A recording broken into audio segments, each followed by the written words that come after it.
Okay, we're on chapter 9, Mental Health Virtual Reality, Power of Immersive Worlds.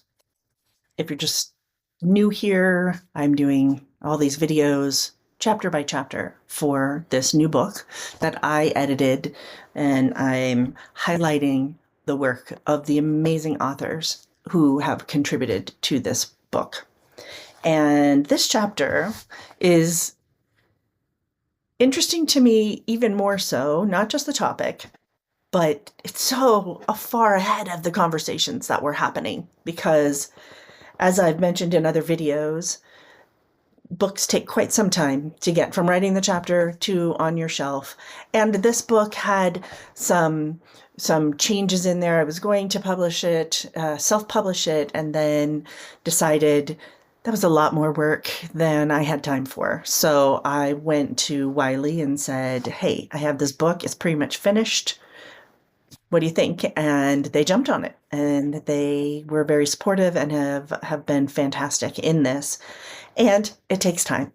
So when I tell you the title and topic of this chapter, think about the fact that this was written a couple of years ago, and this group of authors, they were ahead of their time in the discussion. So the chapter title, I'm going to have to read it because it's quite long, is Convergence of Extended Reality, Artificial Intelligence, Machine Learning, and Wearable Sensors in the Field of Education. Okay, so we're bringing together extended reality, artificial intelligence, machine learning, and wearables in the field of education. And this is written by Dr. Richard Lamb. And I believe the other two authors also have their doctorates. So we have Ixion Choi. Apologies again if I didn't pronounce your name correctly. And Tasha Owens. And this chapter, it has a lot of information. It has key terminology. I've done quite a bit of writing with Richard Lamb, and he just does an amazing job of walking the author through. Here are the terms, here's how we're using them, here's what they mean, all of that. It's fantastic. It goes through AI, machine learning, wearable sensors.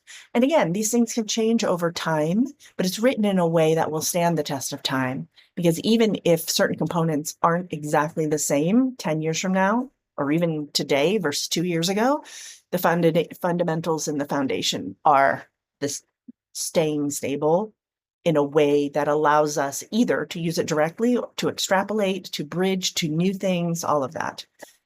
Talks about the intersection of all of these, history of it, limitations, and a whole host of ideas for future research. All of these chapters have ideas for future research. So if you're interested in this area in that way, you're going to get a ton of ideas. Hope you enjoy it.